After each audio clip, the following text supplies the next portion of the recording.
Hello there, my sleepy fellows. Tonight, we shall step gently into the world of Middle-earth, where time flows like an old song, weaving stories into the wind and rivers, whispering secrets among the trees. Far beyond the peace of the Shire, in the heart of Middle-earth, lies a mystery, one wrapped in the whispers of old power and long-forgotten fears. The One Ring, lost for centuries, hidden beyond the reach of those who would wield it, yet never truly forgotten. Let us follow the footsteps of one who seeks its truth, not with haste or fear, but with quiet wisdom and steady resolve. Let the story guide you now, gently and surely, as the stars take their watch above. Now, my sleepy fellows, as the evening deepens and the stars take their places in the heavens, let us turn our thoughts to the road ahead.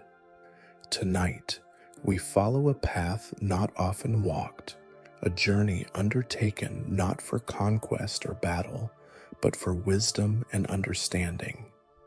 This is the story of Gandalf the Grey, the wandering wizard whose sharp mind and kind heart have shaped many fates in Middle-earth. Long before the War of the Ring, long before the Fellowship was formed, Gandalf sought answers. Whispers had begun to stir, voices speaking of something old and dangerous, something hidden but not forgotten. The One Ring, forged in shadow and lost to time, had left no trace, or so it seemed. Gandalf was not one to be content with uncertainty. He did not trust mere silence to mean safety. He sensed, in the quiet corners of the world, in the unspoken words of rulers and wanderers alike, that something stirred. And so, he set forth, not with armies nor with banners, but with patience and quiet wisdom, tracing the threads of history in search of the truth. Where had the ring gone? Had it truly been lost to the depths of time, or did it lie in some hidden place, waiting to be found? To answer this question, Gandalf traveled far and wide, through the halls of kings, into the libraries of old, and even to the very lands where darkness once held dominion. He sought the stories buried in old scrolls and in the memories of those who had lived through ages past. But knowledge is never given freely, nor does truth come easily. There were doors he needed to unlock, secrets buried deep in the minds of the wise and the forgotten. And in his quest, Gandalf would not only uncover the path of the ring, he would come to understand, more than ever, the nature of the enemy who once forged it. So let us walk beside him, through the halls of Minas Tirith, through the forests of Mirkwood, and beyond. Let us listen to the whispers of lore and the quiet footsteps of a wizard who sought not power, but the knowledge that could one day save Middle-earth. If you enjoy such journeys through the hidden past of Middle-earth, be sure to like this story, subscribe for more peaceful tales, and hit the bell icon to stay with us as we uncover more mysteries of this vast and ancient world. The story begins, as many do in Middle-earth, not with great battles or mighty heroes, but with quiet contemplation. Far from the unrest of distant lands, in the peaceful halls of Rivendell, sat Gandalf the Grey, deep in thought. The air was scented with the sweet aroma of elven blossoms, and the faint murmur of waterfalls echoed through the valley. But even in such a haven, Gandalf's mind was elsewhere, wandering through the forgotten pages of history, searching for answers long obscured by time. A thick book, its leather worn with age, lay open before him on a wooden table. The flickering light of a candle danced across the pages, illuminating faded ink and ancient elven script. His sharp eyes moved over the words, reading of things few men or elves still remembered, tales of power, of a shadow that once held Middle-earth in its grasp, and of a single ring that had the strength to bind them all. Gandalf had always suspected that the Ring of Power had not been destroyed as many believed. The whispers of old tales, the inconsistencies in history, too many things did not add up. He had spent years piecing together fragments of truth, following trails of rumor and forgotten lore. He had spoken with the elves, the men of Gondor, and the rangers of the north, yet no one could tell him with certainty what had truly become of the One Ring.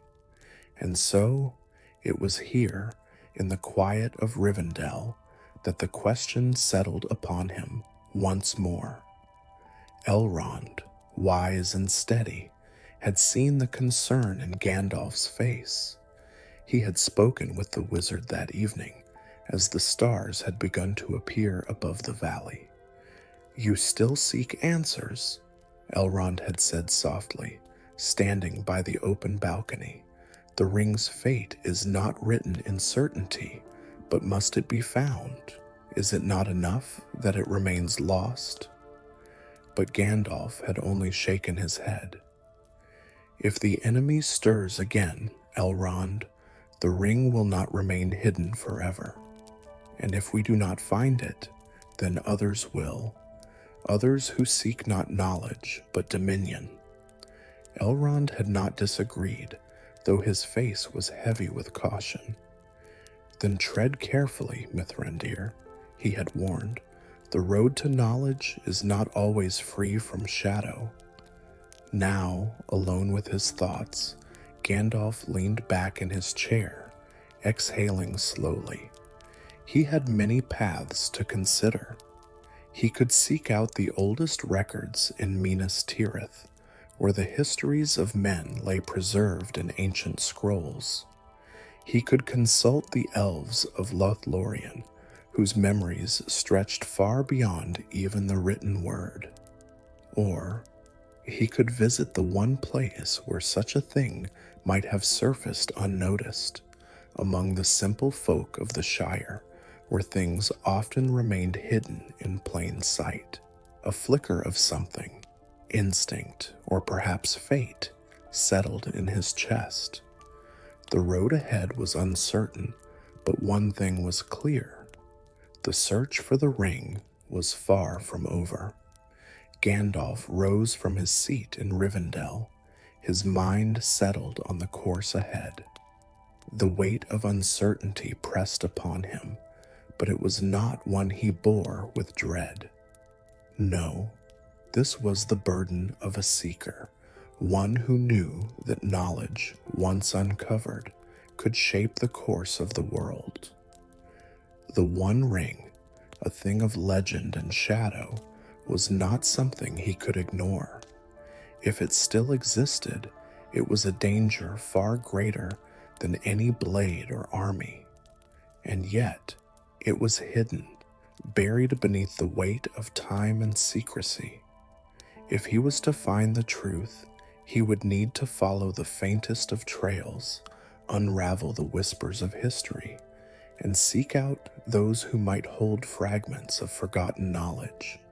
His journey would not begin with kings or great warriors. Instead, he would start where few would think to look, in the quiet, unassuming lands of the Shire. Gandalf's arrival in the Shire was much like it had always been, unannounced, unhurried, and met with equal parts curiosity and amusement. The hobbits were fond of him in their own way, though they saw him more as a bringer of fireworks and mischief than a wizard of great renown. He wandered the lanes and paths of the green land, pausing now and then to exchange pleasantries with the locals. To them, he was simply Gandalf the Grey, the old conjurer who came and went like the seasons. But beneath his pleasant demeanor, his mind was at work, observing, listening, searching. In the cozy warmth of Bag End, he sat across from Bilbo Baggins, pipe in hand, as they shared stories over a fine meal. Bilbo, now older and wealthier from his great adventure, had changed in many ways, yet remained the same in others. His heart was still that of a simple hobbit, but there was a glimmer in his eye, a knowing, an awareness of something beyond the comforts of the Shire. "You've been writing again, haven't you?" Gandalf mused, watching Bilbo pull a large, leather-bound book from a shelf. Bilbo chuckled. "Oh, just some tales from my journey, nothing grand. I wouldn't call it a proper history, just a bit of storytelling for young hobbits to enjoy." Gandalf took a slow puff from his pipe, his gaze steady. "And have you kept anything from that journey? Anything unusual?" Bilbo hesitated, just for a fraction of a second, before shaking his head. "Oh, nothing worth mentioning. Just some old trinkets, maps, and such. You know how adventures are. One collects all sorts of nonsense along the way." But Gandalf knew better. He saw it in the way Bilbo's hand brushed the pocket of his waistcoat. A habit, a small, absent-minded motion, but telling all the same. There was something more here, something Bilbo wasn't saying. Gandalf did not press him, not yet. Instead, he let the evening pass in warmth and laughter, sharing old tales and letting Bilbo settle into comfort. But as he left Bag End that night, walking beneath the starlit sky, his mind was turning. Bilbo had something he valued enough to keep secret, and Gandalf could guess what it was. But if Bilbo had indeed found the One Ring, then that meant something far more troubling. Sauron's weapon had not been lost to the depths, as history claimed. It had not vanished from the world. It had merely waited. The weight of this revelation was great, but Gandalf knew better than to act in haste. He needed more proof, more certainty. If he was to sound the alarms, he had to be sure. Thus, he turned eastward, towards another source of knowledge, Minas Tirith, where the records of men lay preserved in the great libraries of Gondor. The journey to Minas Tirith was a long one, but Gandalf traveled with purpose, his mind sharp with the need for answers. The great city rose before him like a crown of white stone, its 7 levels climbing toward the heavens. The steward of Gondor, Denethor, received him with wary courtesy. Gandalf had long known the ruling family of Gondor, but Denethor was not his father. He was proud and shrewd, a man who did not give his trust freely. "What brings you to Gondor, Mithrandir?" Denethor asked, seated upon his high chair. "The affairs of wizards seldom concern the lords of men." "I seek knowledge," Gandalf replied simply, "a matter of history, long forgotten, but never unimportant." Denethor studied him for a long moment before nodding. "Then you may have the archives as you wish, but do not expect to find much. Gondor has little need for fairy tales." Gandalf bowed his head slightly in thanks and made his way to the great library of Minas Tirith. Within the stone halls, rows upon rows of scrolls and tomes lined the shelves. He moved among them with practiced ease, searching for any mention of the ring, of its fate, of its last known resting place. For hours, he pored over old texts until at last his fingers found a brittle parchment, yellowed with age, its edges crumbling. It spoke of Isildur, the king who had taken the ring from Sauron's hand. It told of his journey northward through the lands of men, and then, in a passage almost forgotten, one brief mention of his fate. The ring slipped from his grasp, lost beneath the waters of the Anduin. Not destroyed, not gone, lost. Gandalf exhaled slowly, his mind racing. If the ring had not been destroyed, then it could still be found, and if it could be found, then Sauron would seek it. He could not linger. He had to be certain. He had to go further, and so he turned toward the east, toward a land where few dared to go, the dead marshes where Isildur had fallen. The air was thick with mist as Gandalf stepped onto the edges of the marshlands. The ground was soft beneath his feet, and in the murky waters, faint shapes lingered, old bones, remnants of an ancient battle. The marshes whispered with unseen voices, the wind carrying echoes of the past. Here, long ago, the soldiers of men had fought and fallen. Here, the ring had slipped away, lost beneath the reeds and silt. And yet, something stirred in the water, something unseen, something watching. Gandalf stood still, listening. The marshes held their secrets well, but he was not afraid. Then, in the distance, a flicker of something, movement, but not of the living. The water rippled, and for the briefest moment, a pale, glistening form emerged. Just an outline, just a shadow. And then it was gone. Gandalf's breath was steady, but his mind was alert. He knew then that the ring had not been forgotten by the world. Something still lingered, something still searched. His journey was far from over. He had found the trail, but where it led, that was a question only time would answer. Gandalf rode swiftly from the edges of the dead marshes, his mind troubled by what he had seen. The water had stirred with something unnatural, something that whispered of old powers lying just beneath the surface. He had seen the faintest flicker of something glistening in the murky depths, a reflection, perhaps, or something else. He could not say for certain, but in his heart, he knew the ring was not truly lost. He had feared it for many years, but now the scattered pieces of his long search were beginning to fit together. The knowledge hidden in Gondor's archives, the strange pull of the dead marshes, and, most of all, Bilbo Baggins' subtle, almost imperceptible evasions.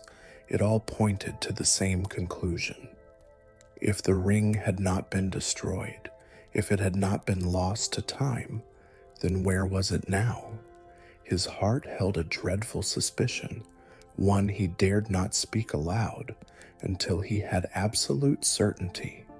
And so he turned back toward the Shire. When Gandalf arrived once more in Shire, the rolling green hills were just as peaceful as he had left them. The sun was setting behind the distant trees, casting long golden shadows over the fields, and the quiet hum of village life continued as if nothing in the world had changed. But Gandalf knew better. He made his way up the familiar path to Bag End, knocking lightly on the round green door.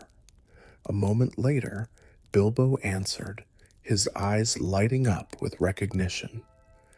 "Gandalf," he said with a smile, "back so soon? Come in, come in. I was just about to sit down with a bit of supper. Care to join me?" Gandalf smiled, stepping inside. The warmth of Bag End was comforting.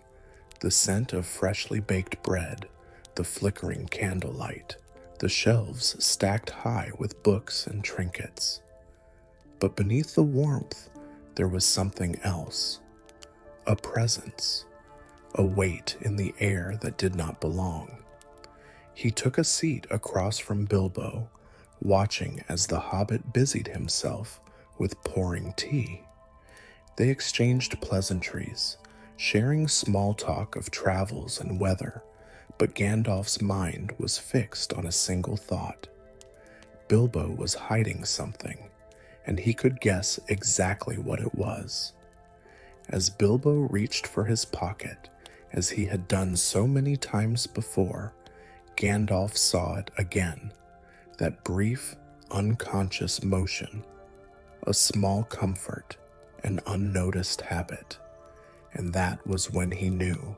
His voice, when he spoke, was calm but firm. "Bilbo," he said softly, "what is in your pocket?" Bilbo froze for the slightest fraction of a second. Then he laughed, a light, nervous chuckle. "Oh, nothing of interest, old friend. Just some keepsakes from my journey. You know how it is." Gandalf did not look away. "A keepsake," he murmured. "Something small, perhaps, something golden." Bilbo's smile faltered. The room was silent, save for the distant chirping of crickets outside the window. Bilbo hesitated, his fingers tightening around something unseen in his pocket. "It's just a trinket," he said, more quietly now. "A little thing I picked up in the goblin tunnels, hardly worth mentioning." Gandalf leaned forward slightly. "May I see it?" Bilbo swallowed. Then, slowly, almost reluctantly, he reached into his pocket and withdrew a small, unremarkable gold ring. It gleamed softly in the firelight, smooth and perfect, without a single scratch or mark of age. Gandalf felt a cold certainty settle in his chest. This was it. This was the one ring. For a long moment, neither of them spoke. Bilbo held the ring lightly between his fingers, turning it over as though it were nothing more than an ordinary piece of jewelry. "It's a curious thing," he said. "Fits so perfectly in my hand, and well, it's handy for sneaking about." He chuckled, but there was a strange note in his voice, something too light, too casual. Gandalf, however, saw something deeper. "It is dangerous," he said quietly, "more than you know." Bilbo frowned. "Oh, nonsense. It's just a ring, Gandalf. A useful one, yes, but hardly a thing of great consequence." Gandalf shook his head. "You do not feel it, do you? The weight it carries, the way it holds you, even when you think you hold it." Bilbo's fingers curled slightly around the ring. "I don't see what harm it does.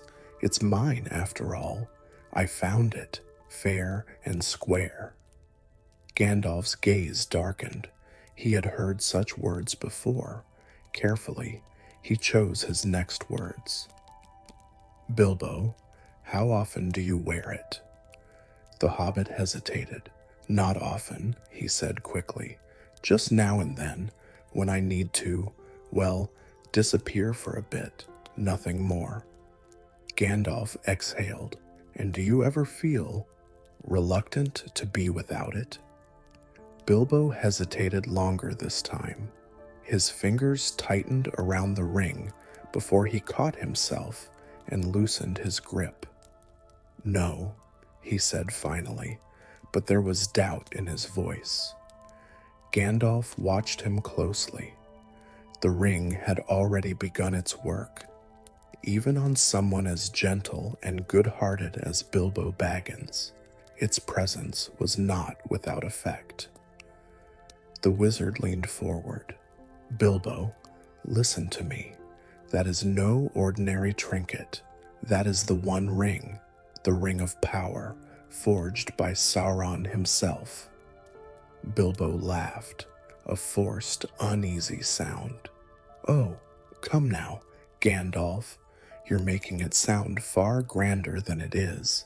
It's just a bit of gold, nothing sinister about it." Gandalf did not smile. It has been lost for centuries, but it has not been forgotten. The enemy still searches for it, and if he finds it... He let the words hang in the air. Bilbo's face paled slightly. For the first time, he looked at the ring with something other than affection. A shadow passed over his features, fleeting but unmistakable. Gandalf knew then that the hardest part was yet to come. He had found the ring, but now he had to convince Bilbo to let it go. Gandalf did not press him that night. He left Bag End with a heavy heart, knowing that Bilbo would not so easily part with the ring. But now he had no doubt. The ring had survived, and that meant Sauron's search was not yet over. Gandalf had much to do, much to uncover. He needed to seek out more knowledge, confirm his worst fears. There was only one place to go next, Minas Tirith, where the old scrolls of Isildur might tell him what he needed to know. And so, as dawn broke over the Shire, Gandalf set out once more, his thoughts heavy with the weight of what he had discovered. The enemy's power was not broken. It was only waiting, and soon the world would know it. But for now, the first steps had been taken, and the fate of Middle-earth had begun to turn once more. Gandalf rode away from the Shire with a heart weighed by knowledge and the certainty of what he must do next. The One Ring had not been destroyed, nor lost to time. It was here, nestled within the quiet hills of the Shire, in the possession of Bilbo Baggins. The gravity of the discovery unsettled him, but he knew the road ahead was long. He needed more proof, more understanding of what must come next. His path now led him away from the green fields and rolling hills of the Shire, eastward toward Minas Tirith, where the records of men held pieces of long-buried knowledge. But along the way, there were those who still held memories older than any written page. If he was to fully understand the nature of the ring and the enemy's power, he needed to consult those who had lived through ages past. And so, Gandalf turned his course toward Rivendell once more, where Elrond and the wise among the elves might illuminate the past. The path to Rivendell was familiar, but the journey felt heavier now. The trees of Eriador stood tall and ancient around him, whispering in the wind. The rivers ran clear, their voices murmuring through the valleys, and the stars above shone as they always had. But though the world seemed unchanged, Gandalf knew that the truth had shifted. The knowledge of the ring's survival made every step forward feel all the more urgent. At last, he arrived at the hidden valley, where the last homely house stood among golden leaves and cascading waterfalls. The air was filled with the scent of evergreen, and the distant sound of elven voices singing softly in the twilight. Elrond awaited him in the great hall, his face calm yet knowing. "You return with questions, Mithrandir," he said, his voice steady as a mountain wind. "What troubles you?" Gandalf did not hesitate. "The ring has been found, Elrond. It has not been lost to time as we had once believed." A shadow passed over Elrond's face, but he did not seem surprised. "You have seen it?" "With my own eyes," Gandalf confirmed. "Bilbo Baggins carries it, unknowing of its true nature. He believes it is but a trinket from his journey beneath the misty mountains." Elrond exhaled slowly. "Then the days of peace are shorter than we had hoped." The two sat in deep discussion as the evening stretched into night. Together, they traced the history of the ring, its forging in the fires of Mount Doom, its loss beneath the waters of the Anduin, and the echoes of its presence throughout the long ages. "But if the ring has resurfaced," Elrond said, his gaze distant, "then others will feel its pull. The enemy has not forgotten. He has only been waiting." Gandalf nodded. "And that is what I must uncover next. What does he know? What does he suspect? If he is searching for the ring, then time is shorter than we feared." Elrond was silent for a moment before he spoke again. "Then you must seek the one who knows the enemy's mind best. If you wish to understand what Sauron suspects, you must find Saruman." The thought of visiting Saruman was not one Gandalf relished, but Elrond's words were wise. As the head of the Astari, Saruman had spent centuries studying the ways of the enemy. He had searched long for the ring, believing himself best suited to wield the knowledge of its power. Though Gandalf had his doubts about his old companion's intentions, he knew that if anyone could confirm what the enemy sought, it would be Saruman. And so, after taking rest in Rivendell, Gandalf turned his path toward Isengard. The journey was long, and as he crossed the plains of Rohan, he watched the land carefully. The world was still at peace, but there were signs, small, almost imperceptible signs, that darkness stirred once more. Travelers spoke of whispers in the east, of shadows moving in the deep places of the world. When at last he reached Isengard, he found Saruman waiting for him atop the tower of Orthanc, his white robes gleaming in the cold light. "You have traveled far, old friend," Saruman greeted, his voice smooth, "and I suspect you come not for idle conversation." Gandalf did not waste time. "The One Ring has resurfaced."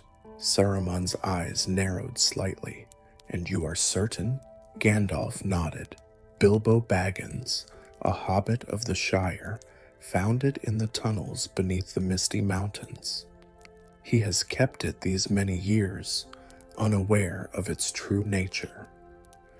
For a long moment, Saruman was silent.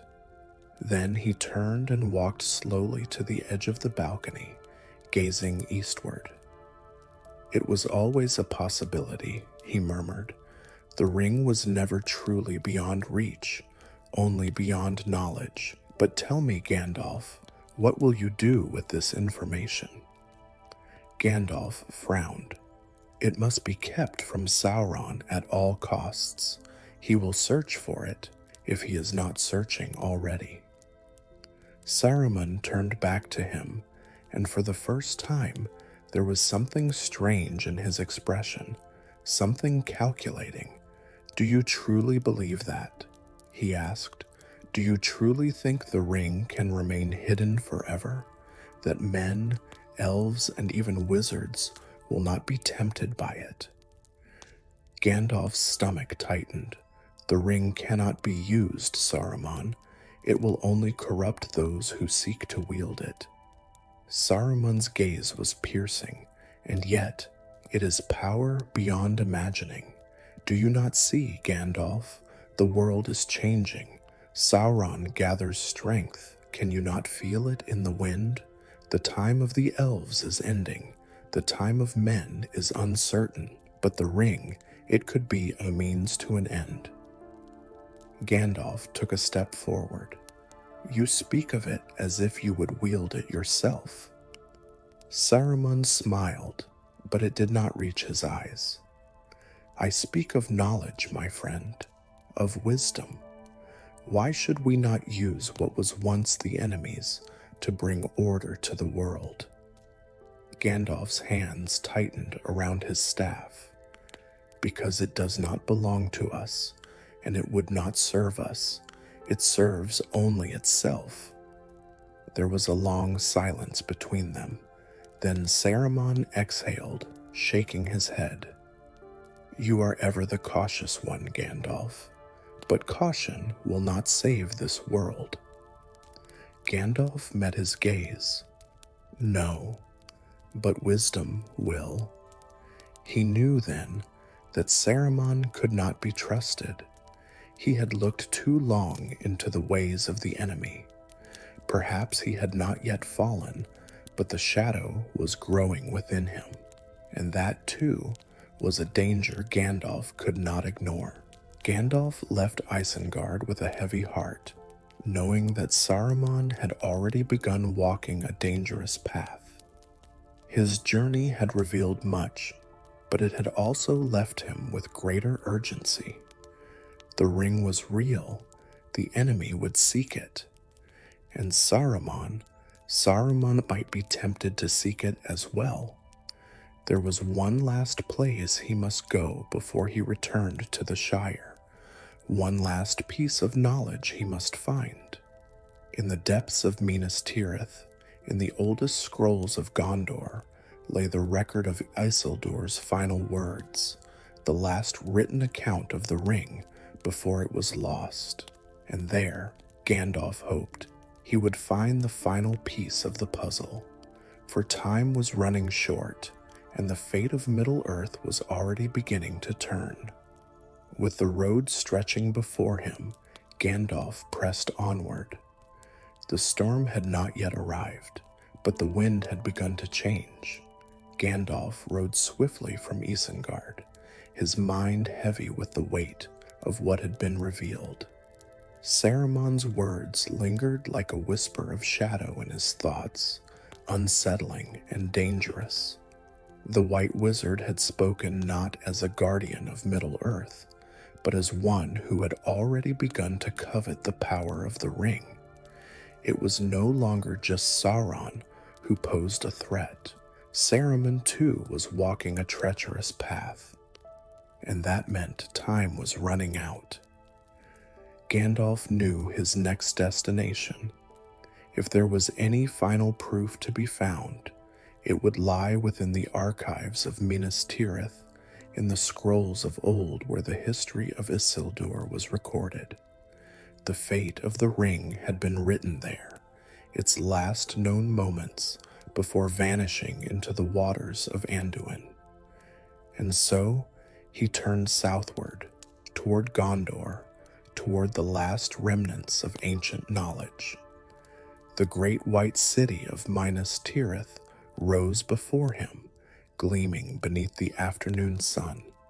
Its 7 levels climbed the mountainside, like the steps of a forgotten kingdom, its walls proud and ancient. But within, Gandalf knew, lay knowledge even older than the stone of the city itself. The steward of Gondor, Denethor, received him with cautious courtesy. Gandalf had long known Denethor's line, but the man who sat upon the high seat now was not like his father before him. He was a man of pride and suspicion, ever wary of wizards and their counsel. You return again, Mithrin dear, Denethor said, as he regarded the wizard from his high chair. "What brings you to the White City this time? More riddles? More warnings of things unseen?" Gandalf did not rise to the bait. "I seek only knowledge, my Lord Steward. There is an old record I must read, the account of Isildur's death, and what he wrote before he was lost." Denethor's eyes darkened slightly, but he waved a hand. "The archives are open to you, but I do not see why you trouble yourself with such distant matters. The world has more pressing concerns than the writings of dead kings." Gandalf inclined his head in thanks, but said nothing more. He descended into the lower halls of the city, where the archives were kept in silence, guarded against time. The parchment was brittle, yellowed with age, its ink faded, but still legible beneath Gandalf's searching gaze. "The ring is precious to me, though it is but a trinket, a token of my victory.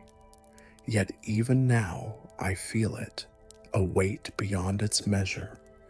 It calls to me in dreams, and though I tell myself it is but the memory of battle, I wonder if it whispers for another purpose. I will take it north. I will keep it safe. The world must not forget what has been won." Gandalf traced the words with his fingers, his expression grim.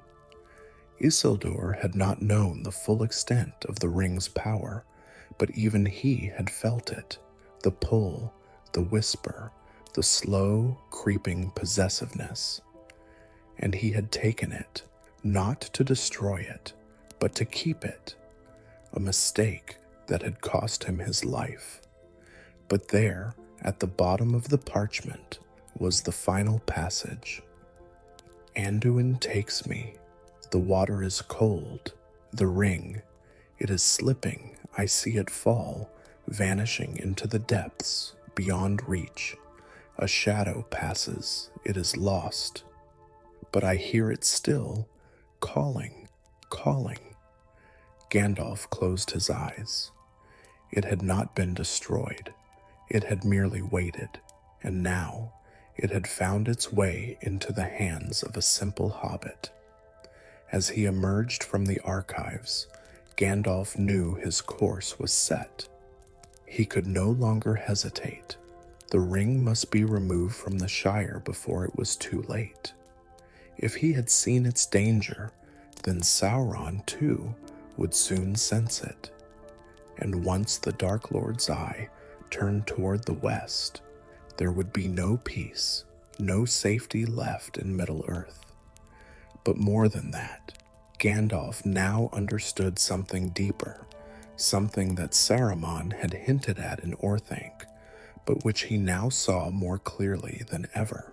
The true danger of the ring was not just in its ability to dominate, but in its ability to deceive.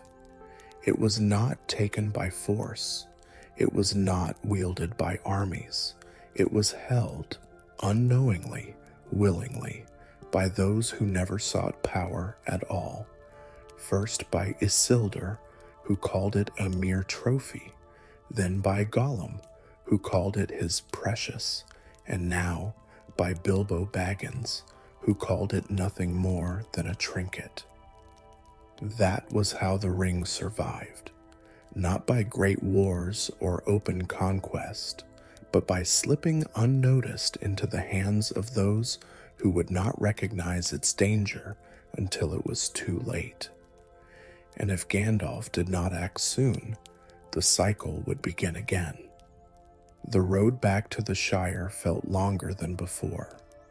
Each mile was a reminder of how much time had already passed, how much danger already crept unseen. By the time Gandalf reached Bag End once more, night had fallen, and the stars were veiled behind thin clouds. The familiar round door stood before him, unchanged, as if the weight of the world beyond had not yet touched it.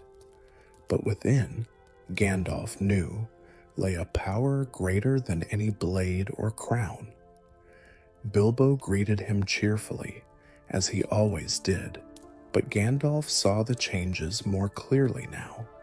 The hobbit was older, yes, but there was something else, a quiet restlessness, a faint, almost invisible unease. They sat together, as they had done many times before, sharing stories, sipping warm drinks. But when the conversation turned toward Bilbo's little trinket, Gandalf saw it again. The hesitation, the possessiveness, the way his fingers twitched toward his pocket. The ring was already working on him. Gandalf's voice was kind, but firm. "Bilbo," he said softly, "you should leave it behind." Bilbo blinked. "Leave what behind?" "You know what I mean." Bilbo chuckled, but there was an edge to it. "Oh, Gandalf, you do worry about the strangest things. It's just a ring, nothing more." "Is it?" Gandalf pressed gently. "Then why do you hold it so tightly, even now?" Bilbo's hand froze over his pocket. For the first time, true doubt flickered across his face. And in that moment, Gandalf saw the struggle, the quiet battle within Bilbo's heart, the pull of something beyond his understanding. It took time and patience, but at last, Bilbo let out a slow breath, his fingers loosening. Perhaps you're right," he murmured. "Perhaps it's time to let it go." Gandalf nodded, relief washing over him. "Yes, my dear Bilbo, it is time." And so, with a deep, steadying breath, Bilbo Baggins set the ring down. As Gandalf stood outside Bag End later that night, watching as Bilbo made his way down the road toward Rivendell, he knew the moment of peace would not last. The ring was no longer in Bilbo's hands, but it remained in the Shire, and that meant the journey was far from over. Somewhere in the east, the Enumi stirred. Somewhere, the eye of Sauron began to shift, searching, and soon another would have to bear the burden, but that was a tale yet to unfold. For now, the first step had been taken.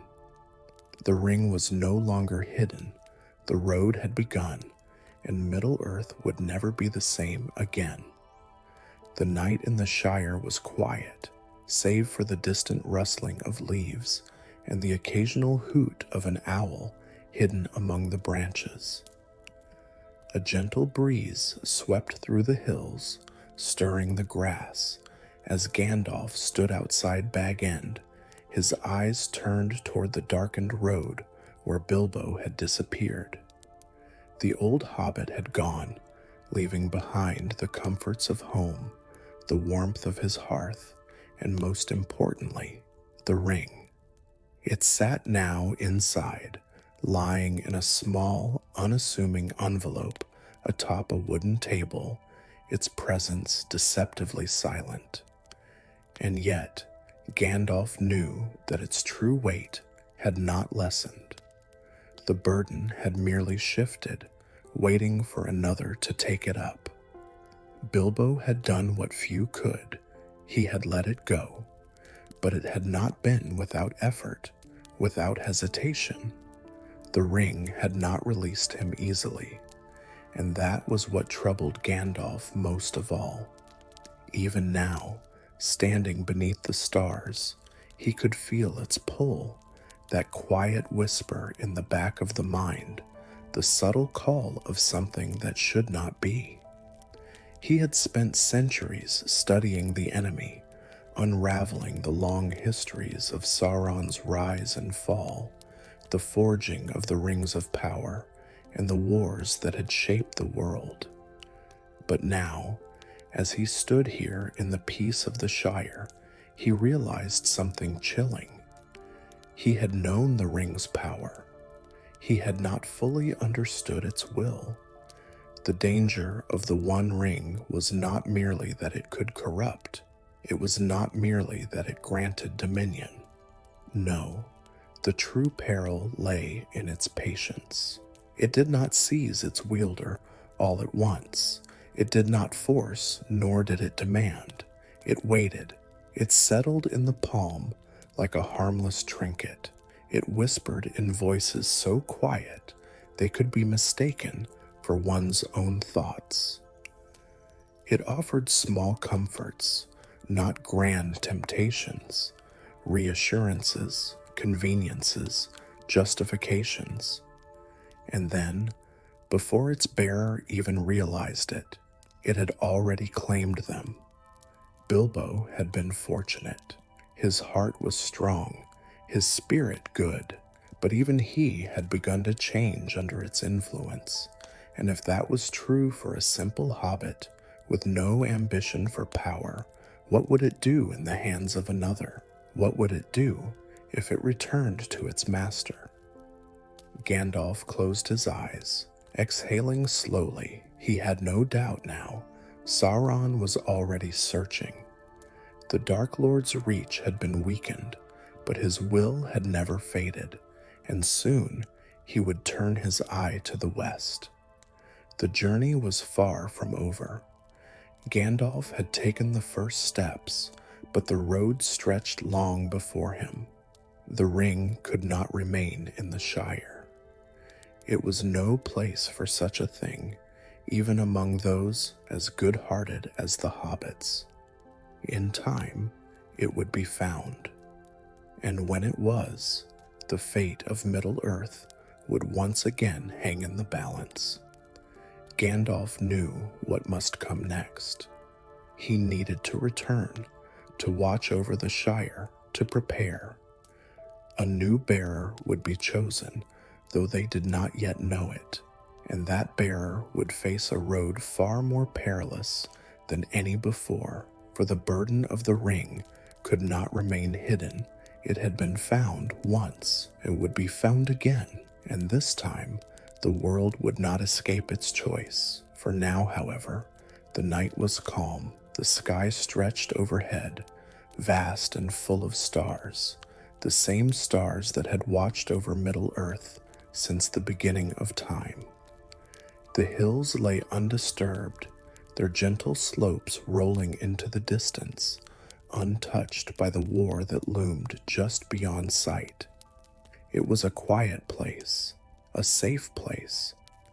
Gandalf allowed himself a rare moment of stillness. He watched as the faint glow of fireflies flickered over the meadows, as the leaves of the party tree swayed gently in the wind. Here, at least, there was peace. Perhaps that was why the Shire had endured, why it had remained untouched by the great wars of Middle-earth. It was not through strength of arms, nor through grand alliances, but through something else, something older, something purer, a world that did not seek power, that did not crave dominion, a land where laughter outweighed ambition, where songs were sung not for glory, but for joy. And yet, even here, the shadow had crept in, unseen and unbidden. Even here, the burden of history had found its way. Gandalf sighed, stepping away from the door of Bag End. The road called him once more, but he would not leave yet. Not until he was sure, not until the ring was safely in the hands of another. As he turned to look one last time at the quiet home of Bilbo Baggins, he found himself whispering a quiet blessing, though to whom he did not know. The journey had begun, not in fire nor in battle, but in the simple act of letting go. And soon the world would know it. The road wound on, unseen but certain, and Middle-earth, as it always had, waited for the footsteps of those who would shape its fate. Sleep well, my sleepy fellows. The tale has unfolded, the path has been walked, and the shadows have been seen. But for now, you need not walk further. Let your mind reign beneath the soft glow of the stars. Let the gentle winds of Middle-earth carry you into peaceful slumber, for the road is long, but tonight you need only dream. May your heart be light, your rest be deep, and your journey, when it comes, be full of courage. And remember, even in the darkest places, even beyond the long shadows of history, there is always light. Good night, and may your dreams carry you far beyond the hills of the Shire to wherever your heart longs to go.